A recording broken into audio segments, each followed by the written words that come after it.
សួស្តីទាំងអស់គ្នាវីដេអូមួយនេះខ្ញុំនឹងបង្ហាញពីរបៀបប្រើប្រាស់ slide នៅក្នុងកម្មវិធី Canva អញ្ចឹងនេះគឺជា slide ដែលខ្ញុំបានប្រើនៅក្នុង Canva នៅពេលដែលយើងប្រើ slide នៅក្នុង Canva ទៅវាមានភាពទាក់ទាញដោយសារ slide វាស្អាតៗមកស្រាប់ហើយលឿនទៀតយើងអត់បាច់អង្គុយ edit ឬក៏ design slide របស់យើងទេអញ្ចឹងដំបូងអ្នកនរគ្នាអាចចូលទៅកាន់ app ក៏បានដែរបើយើងប្រើនៅលើទូរស័ព្ទយើងអាចចូលទៅកាន់ app របស់ Canva ប៉ុន្តែខ្ញុំចូលតាមរយៈbrowser គឺខ្ញុំប្រើ Google Chrome អញ្ចឹងជាដំបូងអ្នកនរគ្នាត្រូវ search ពាក្យ Canva ប្រទេសក៏បាន canva.com ក៏បានដែរនៅពេលដែលយើងចូលមកកាន់ Canva ភ្លាមវានឹងបង្ហាញទាំង home page របស់គេបែបនេះដោយសារតែយើងជ្រើសរើសជា slide អញ្ចឹងអ្នកទាំងអស់គ្នាត្រូវចូលទៅកាន់ presentation ខាងនេះ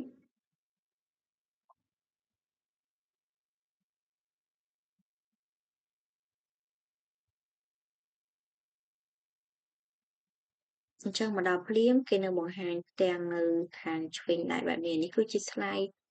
ដែលគេមានឲ្យយើងប្រើស្រាប់អ្នកនរគ្នាភាគច្រើនគឺ free ប៉ុន្តែក៏មាន slide ខ្លះក៏ត្រូវការ pay ដែរប៉ុន្តែក៏មាន free ច្រើនអ្នកនរគ្នាអាចចូលមើលតាមនឹងបានហើយមួយទៀតអ្នកនរគ្នាក៏អាចធ្វើការ search slide ដើម្បីឲ្យត្រូវជាមួយ topic របស់យើងបានផងដែរ search នៅកន្លែងនេះប៉ុន្តែខ្ញុំជ្រើសរើស slide មួយនេះអញ្ចឹងនៅពេលដែលយើងចុចនៅលើ slide ណាមួយវានឹងបង្ហាញ slide ទាំងអស់នៅក្នុងនឹងសិនគេអត់ទាន់ add ចូលនៅក្នុង slide project របស់យើងផ្ទាល់ទេគេបង្ហាញ slide របស់គេសិនហើយបន្ទាប់មកយើងចុច apply all 12 page នេះមក apply all នេះមានថាឲ្យយើងនឹងជ្រើសរើស slide ទាំងអស់ចូលមកក្នុង project របស់យើងហើយ12នេះគឺជាចំនួន slide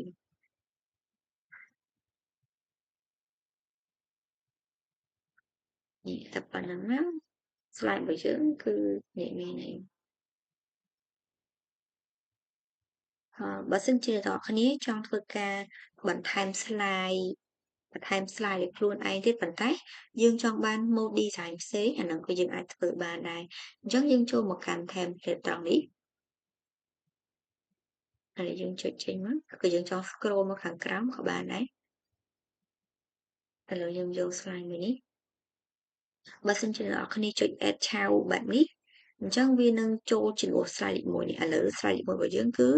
មាន project គ្រប់ហើយឥឡូវយើងធ្វើការ add អានេះខ្ញុំឈរនៅលើ slide លេខ1នៅពេលដែលយើង add កន្លែងនេះអញ្ចឹង slide ថ្មីនេះវានឹងមកជំនួស slide លេខ1ប៉ុន្តែបើអ្នកនរគ្នាអត់ចង់វាជំនួសចឹងទេចង់ឲ្យវា add បន្ថែមយើងអាចធ្វើបែបនេះឥឡូវខ្ញុំ undo ឬក៏ control Z មកវិញសិនជំរឿនដែលល្អអ្នកនរគ្នាគួរតែ add slide ថ្មីទទេមួយសិនចឹងអ្នកនរគ្នាដាក់មកកន្លែងនេះដាក់មកកន្លែងចន្លោះកណ្ដាលហ្នឹងមកនេះអាកន្លែង slide ហ្នឹងណាដាក់មកលើហ្នឹងមកហើយនឹងចុចកន្លែងសញ្ញាបូកនេះគេលោតអក្សរថា add page ចុចបកមកនេះយើងនឹងបានផ្ទាំង slide ទទេមួយហើយចាំយើង add slide នេះចូលធ្វើបែបនេះ slide ដើមរបស់យើងវាអត់បាត់ទេហើយយើងចុចប៊ូតុងនេះមកដើម្បីបិទអាផ្ទាំងខាងនេះទៅវិញបើយើងចង់ផ្លាស់ប្ដូរទីតាំងចង់លើ slide លេខ2នេះមកលេខ1វិញអ្នកនរគ្នាចុចឲ្យជាប់ហើយលើកវាមកឆៅបែបនេះតែម្ដងនេះតែប៉ុណ្្នឹងមកយើងបាន slide នេះមកវិញឯងអញ្ចឹង slide នេះយើងអាចធ្វើការកែប្រែពណ៌ឬយើងអាចបន្ថែមរូបភាពអីគឺបានតាមចិត្តបើសិនជាអ្នកនរគ្នាចង់ថែម sticker រូបភាពផ្សេងៗអ្នកនរគ្នាចូលមកកាន់ element កន្លែងនេះហើយយើងអាច search រូបភាពឬក៏ sticker តាមអ្វីយើងចង់បានឥឡូវខ្ញុំចូលមួយនេះចឹងរបស់មានស្រាប់នេះយើងបានរូប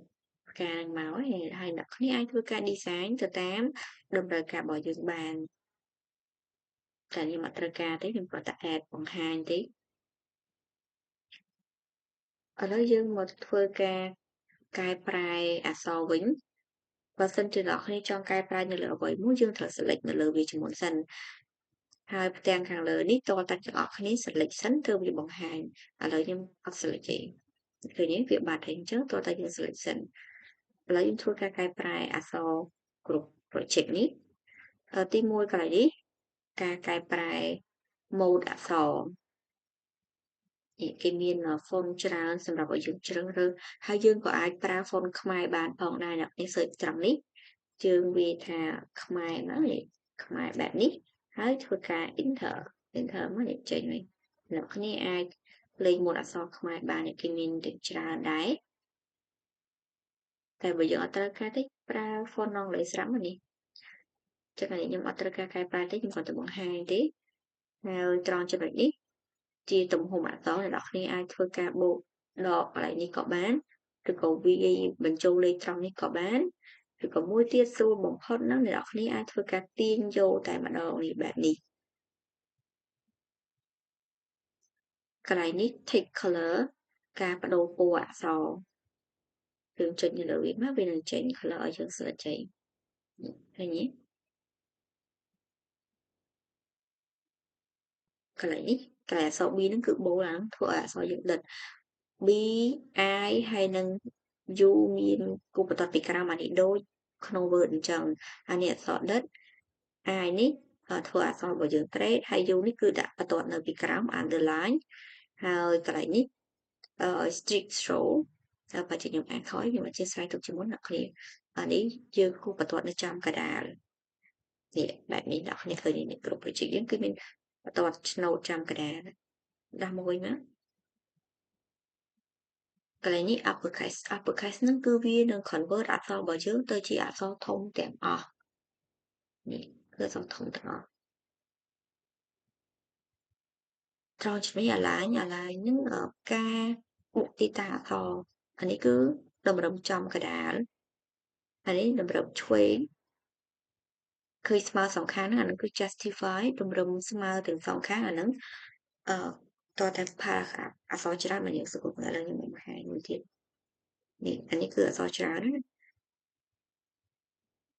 នេះអានេះគឺតម្រឹមសងខាង justify អញ្ចឹងគឺគេសងខាងវានឹងស្មើគ្នាបែបនេះហើយចូលមកដល់កន្លែងនេះគឺ list វាមានតម្រងបែបនេះនេះអានេះគឺយើងហៅថា list មានអសញ្ញានៅពីមុខហ្នឹងហើយយើងចុចវាមកคลิกទៅមកនេះក៏តម្រង list ដែរតែ list ជាលេខអានេះអត់មាន list ទេចឹងអ្នកនរគ្នាអាចធ្វើការតេស្តតាមនឹងបានកន្លែងនេះគឺតទៅជាមួយនឹងកន្លែងអក្សរខាងលើនេះគឺ letter spacing កន្លែងអក្សរពីមួយតួទៅមួយតួនេះដូចយើងទាញយើងអ្នកគ្នាឃើញអក្សរយើងវានៅឃ្លាតគ្នាតាមនឹងខាងក្រៅនេះ line spacing ជាកន្លែងអក្សរពីមួយជួរទៅមួយជួរនេះបែបនេះហើយត្រង់ចំណុចនេះ transparent ហ្នឹងវាធ្វើឲ្យរូបភាពរបស់យើងមានពណ៌ដិតស្រាលតិចតិចឬក៏បាត់តែម្ដងឥឡូវឧទាហរណ៍នៅលើរូបទស្សន៍មួយនេះហើយខ្ញុំនឹងធ្វើការតេស្តនៅលើ transparency អានេះគឺ 100% អញ្ចឹងនៅពេលដែលយើងថយអ្នកនេះឃើញរូបទស្សន៍ហ្នឹងគឺបាត់ហើយគឺបើដាក់សូមមកគឺបាត់មកអត់ឃើញតែម្ដងអាហ្នឹងគឺជា transparency ហើយ animate នេះអានេះខ្ញុំនឹងបង្ហាញនៅពេលក្រោយអាហ្នឹងគឺជា animation អ្នកនេះគឺជាចលនារបស់ object ហើយ position នេះគឺជាដូច layer អញ្ចឹងអ្នកគ្នាខ្ញុំបង្ហាញផ្ទាល់នឹងងាយស្រួលមើលយើងចុចវាហើយយើងចូលមកកាន់ layer នេះគឺជា position នេះគឺដោយស្រទាប់មួយស្រទាប់ពីរស្រទាប់អញ្ចឹងហើយអក្សរនេះគឺនៅលើគេឥឡូវខ្ញុំរូបទន្សាយនេះនៅស្រទាប់ឬក៏ជាន់ទី3ឥឡូវខ្ញុំធ្វើការទាញវានៅខាងក្រោយ background វិញនេះអញ្ចឹងរូបកន្លែងនេះយើងមើលអត់ឃើញទេដោយសារទីតាំងរបស់វាគឺនៅក្រៅ background អញ្ចឹងអានេះគឺវានៅក្រៅត្រូវហើយនេះបើចង់ឲ្យទន្សាយនឹងមើលឃើញវិញនេះទាញមកលើវិញមកទាញមកលើតែប៉ុណ្្នេះក៏មើលឃើញនេះព្រោះវានៅលើ background បាត់ហើយអាហ្នឹងគឺជា position ហើយនៅកន្លែងនេះអ្នកគ្នាក៏អាចធ្វើការ remove background បានដែរអាហ្នឹងគឺ remove បានស្អាតហ្មងតែដោយសារបើខ្ញុំអត់មាន remove background ទេអញ្ចឹងខ្ញុំអត់ត្រូវប្រើទេហើយត្រង់ចំណុចនេះអក្សរនេះគឺមានពីរជាន់មានខាងក្នុងហើយមានខាងក្រៅទៀតកន្លែងនេះគឺយើងបដូរពណ៌អក្សរមុននឹងខ្ញុំបានតែឲ្យអ្នកគ្នាមើលហើយនៅខាងក្រៅពណ៌អក្សរអញ្ចឹងបើអ្នកគ្នាចង់បាន style mode អក្សរបែបនេះយើងត្រូវចូលទៅកាន់ effect នេះគឺជា effect របស់វាចាំនេះមានប៉ុណ្នេះ Giờនេះក៏អាចលេង style ផ្សេងបានផងដែរឥឡូវខ្ញុំចូលមកកាន់ style មួយនេះនេះវានឹងមានទម្រង់បែបនេះដូចស្រមោលនៅខាងក្រៅម្តងទៀតចឹងហើយយើងអាចសេរីបានកន្លែងនេះដែរនេះកន្លែង offset នេះនេះអ្នកគ្នាអាចមើលបានគឺសេរីមកទម្រង់បែបហ្នឹងស្មោលនេះគឺពណ៌ខ្មៅហើយយើងក៏អាចបដូរពណ៌ហ្នឹងដែរគឺបដូរមកត្រង់កន្លែងនេះឥឡូវខ្ញុំដាក់ពណ៌អសវិញហើយ direction នេះគឺជាទិសដៅរបស់ស្រមោលហ្នឹងអ្នកគ្នាចង់ឲ្យវានៅលើនៅក្រោមអីគឺសេរីនៅត្រង់នេះអាហ្នឹងគឺជាពេច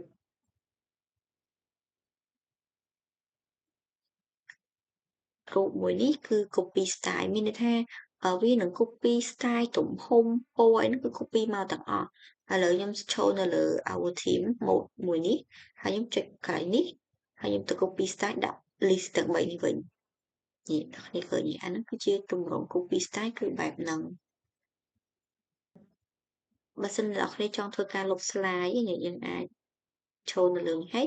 នេះសញ្ញាត្រី3ហ្នឹងអ្នកនេះចូលហើយចុចលើហ្នឹងណា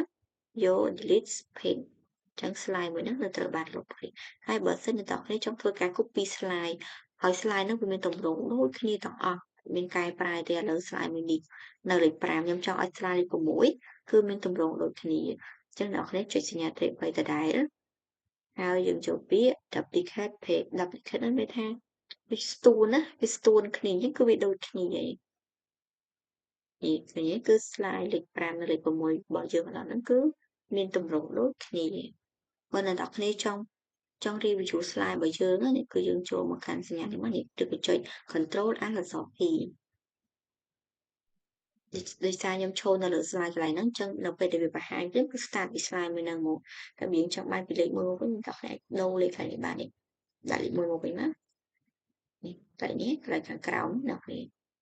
យើងចាំចេញនេះទៅវិញនេះ start ពី slide ទៅមកវិញហើយបើចង់បិទទៅវិញអ្នកនរគ្នាទៅយកមកតម្លាក់មកខាងក្រោមបែបនេះហើយវានឹងចេញហើយយើងចុចវិញណាបិទហើយបើសិនជាយើងចង់ធ្វើការ download slide អ្នកនរគ្នាចូលមកកាន់ share ហើយយើងចុច download ដល់ពេលដែល download default វាគឺជា PDF អញ្ចឹងអ្នកនរគ្នាចុចទៅលើហ្នឹងមកហើយយើងយកជា PPTX នេះវិញអាហ្នឹងគឺវា download ជា file សម្រាប់ PowerPoint ចឹងវីដេអូរបស់យើងមានតែប៉ុណ្្នឹងទេអរគុណ